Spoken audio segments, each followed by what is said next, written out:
Chapter 22. How to Meditate on Baba. No one has been able to fathom the nature or the form of the Almighty.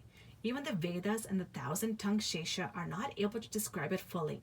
The devotees also cannot know, but only look at the form of the Lord, for they know that His feet are their only refuge. They know no other method of attaining the supreme goal of life except meditating on the holy feet. Hemad Panth suggests an easy way of devotion and meditation as follows. As the dark fortnight of every month wears out gradually, the moonlight also wanes in the same degree, and on the new moon day, we do not see the moon at all. Therefore, when the bright fortnight begins, people are very anxious to see the moon. On the first day, the moon is not seen, and on the second day, she emerges as a thin crescent. Then the people are asked to see the moon through the opening between the two branches of a tree. And when they begin to see through this aperture eagerly, the distant small crescent of the moon comes to their sight. Following this instance, let us see Baba's form. Look at Baba's posture, how fine it is. He is sitting with his legs folded, the right leg held over the left knee. The fingers of his left hand are spread on the right foot. On the toe are spread his two fingers, the index and middle ones. By this posture, Baba seems to say, if you want to see my true form, be egoless and most humble, and meditate on my toe through the opening between index and middle fingers, and then you will be able to see my light. Now let us turn to Baba's life. Shirdi had become a place of pilgrimage on account of Baba's stay there. People from all quarters began to flock there, and both the rich and the poor began to be benefited in more ways than one. Who can describe Baba's boundless love and his wonderful knowledge and his all-pervasiveness? Blessed is he who could experience these. Sometimes Baba observed long silence, which was in a way his dissertation on Brahma. At other times he was pure consciousness, bliss incarnate, surrounded by his devotees. Sometimes he spoke in parables, and other times indulged in wit and humor. At times he was quite calm, and at times he seemed enraged. Sometimes he gave his teachings in a nutshell, at other times he argued at length. Many a time he was very direct. In this way he gave varied instructions to many, according to the requirements. His life was therefore inscrutable beyond the ken of our mind, intellect, and speech. Our longing to see his face, to talk with him, and hear his leelas was never satisfied. Still, we were overwhelming with joy. We can gauge the showers of rain, capture the wind in a leather bag, but who can measure his leelas? Now we deal here with one aspect of them. How he anticipated or forestalled the calamities of his devotees and warned them in time. Balak Sahib Mirakar. Balak Sahib Mirakar, son of Sardar Kaka Sahib Mirakar, was Mamlatdar of Kopergaon. He was going on tour to Chitali. On the way, he came to see Shirdi to see Sai Baba. When he went to the masjid and prostrated himself before Baba, the usual conversation regarding health and other matters commenced. When Baba sounded a note of warning, "Do you know our Dwarakamai?" As Balak Sahib did not understand, he kept quiet, and Baba continued, "This is our Dwarakamai, where you are sitting. She wards off all dangers and anxieties of the children who sit in her lap. This Masjid Mai is very merciful. She is a merciful mother of the simple devotees whom she will save in calamities. Once a person sits in her lap, all his troubles are over. He who rests in her shade gets bliss." Then Baba gave him vibhuti and placed his hand on his head. When Bala Sahib was about to depart, he again said, "Do you know the Lamba Baba?" And then, closing the left fist, he brought it under the right elbow, and moving his left arm like the hood of a serpent, said, "He is so terrible, but what can he do to the children of Dwarakamai? When the Dwarakamai, its presiding deity, protects, what can the serpent do?" All who were present there were curious to know the meaning of all this and its reference to Mirakar, but none had the courage to ask Baba about this. Then Bala Sahib saluted Baba and left the masjid with Shama. Baba called Shama back and asked him to accompany Bala Sahib and enjoy the Chaitali trip. Shama came to Bala Sahib and told him that he would go with him, according to Baba's wish. Bala Sahib replied that he need not come as it would be inconvenient. Shama returned to Baba and told him what Bala Sahib said to him. Baba said, "All right, do not go. We should mean well and do well. Whatever is destined to happen will happen."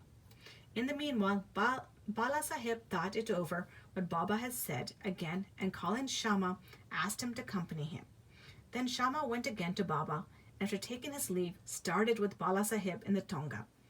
They reached Chitali at 9 p.m. and encamped in the Maruti temple. The office people had not come, so they sat in the temple talking and chit-chatting. Bala Sahib was sitting on a mat reading a newspaper. His uparani was spread across his waist, and on it a snake was sitting unnoticed. It began to move with a hissing sound, which was heard by the peon. He brought a lantern, saw the snake, and raised an alarm. "Serpent, serpent!" Bala Sahib was frightened and began to quiver. Shama was also stunned. Then he and others moved quietly and took sticks and clubs in their hand. The snake slowly came down the waist and moved away from Bala Sahib, and he was immediately done to death. Thus this calamity, which was prophesied by Baba, was averted, and Bala Sahib's devotion in Baba was confirmed. Babu Sahib Bhuti, a great astrologer named Nana Sahib Dengal, told Babu Sahib Bhuti, who was then in Shirdi, "Today is an inauspicious day for you. There is danger to your life." This made Babu Sahib restless. When they as usual came to masjid, Baba said to Babu Sahib, "What does this Nana say? He foretells death for you." "Well, you need not be afraid. Tell him, 'Let us see how death kills.'" Then later in the evening, Babu Sahib went to his privy for easing himself, where he saw a snake. His servant saw it and lifted a stone to strike at it. Babu Sahib asked him to get a big stick, but before the servant returned with the stick, the snake was seen moving away and soon disappeared. Babu Sahib's remembered Baba's words of fearlessness. Amir Shakar. Amir Shakar was a native of the village Korhel in Kopragaon Taluka. He belonged to the butcher class. He worked as a commission agent in Bandra and was well known there. He once suffered from rheumatism, which gave him much pain. He then remembered Allah, left his business and went to Shirdi and prayed to Baba to relieve him from this malady. Baba then stationed him in the Chavadi. The Chavadi was then a damp, unhealthy place, unfit for such a patient. Any other place in the village or Korhel itself would have been better for Amir, but Baba's words was command, the chief medicine. Baba did not allow him to come to the masjid, but fixed him in the Chavadi every morning and evening. Every alternate day, Baba went to the Chavadi in a procession and slept there. So Amir got Baba's contact very often. Amir stayed there for full 9 months, and then he got a disgust for the place. So one night he stealthily left the place and came to Kopragaon and stayed in a dharmashala. There he saw an old dying fakir who asked him for water. Amir brought it and gave it to him. As soon as he drank it, he passed away. Now Amir was in a fix. He thought that if he went and informed the authorities, he would be held responsible for the death, as he was the first and sole informant and knew something about it. He repented for his action, leaving Shirdi without Baba's permission, and prayed to Baba. He then determined to return to Shirdi. The same night he retreated, remembering and muttering Baba's name all the way, and reached Shirdi before daybreak and became free from anxiety. Then he lived in the Chavadi in perfect accordance with Baba's wishes and orders and got himself cured. One night it so happened that Baba cried at midnight, "Oh, Abdul, some devilish creature is dashing against the side of my bed." Abdul came with a lantern, examined Baba's bed, but found nothing. Baba asked him to examine carefully all the place and began to strike the ground with a satka. Seeing this Leela Baba, Amir thought that Baba might have suspected some serpent there. Amir could know by close contact with Baba the meaning of his words and actions. Baba then saw near Amir's cushion something moving. He asked Abdul to bring in the light, and when he brought it, he saw the serpent coiled up there, moving its head up and down. Thereupon the serpent was immediately beaten to death. Thus Baba gave timely warning and saved Amir's life. Hemad Pant, Scorpion and Serpent. At Baba's recommendation, Kakasaheb Dixit was daily reading the two works of Sri Eknath Maharaj, Bhagavat and Bhavarta Ramayan, and Hemant Pant had the good fortune to be one of the audience when the reading of the works was going on. Once, when a portion from the Ramayan relating to Hanuman's testing Rama's greatness according to his mother's instructions was being read, all the listeners were spellbound. Hemant Pant was one of them. A big scorpion, none knew where it came from, jumped and sat on the right shoulder of Hemant Pant, on his Uparani. First, it was not noticed, but as the Lord protects those who are intent on hearing his stories, he casually cast a glance over his right shoulder and noticed it. It was dead silence, not a bit moving here or there. It seemed as if it also enjoyed the reading. Then, by the Lord's grace, Hemant Pant, without disturbing the audience, took the two ends of his dotar, folded them, and brought them together, enclosing the scorpion within. Then he went out and threw it in the garden.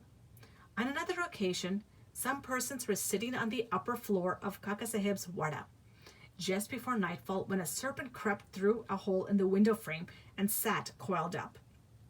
A light was brought.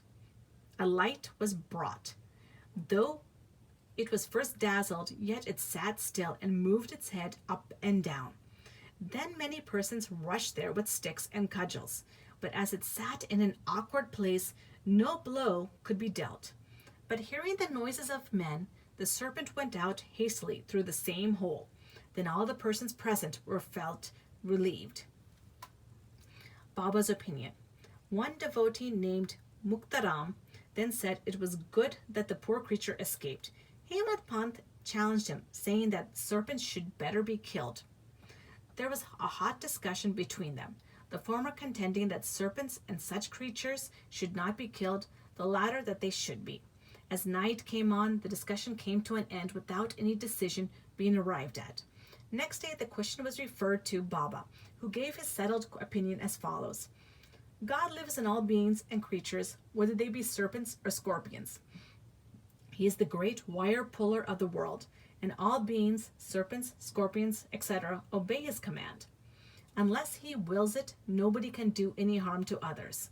The world is all dependent on him, and no one is independent. So we should take pity and love all creatures, leave off killings, and be patient. The Lord is the protector of all. Jai Sai Ram. Sadguru Sai Nath Maharaj ki Jai. Mahadev.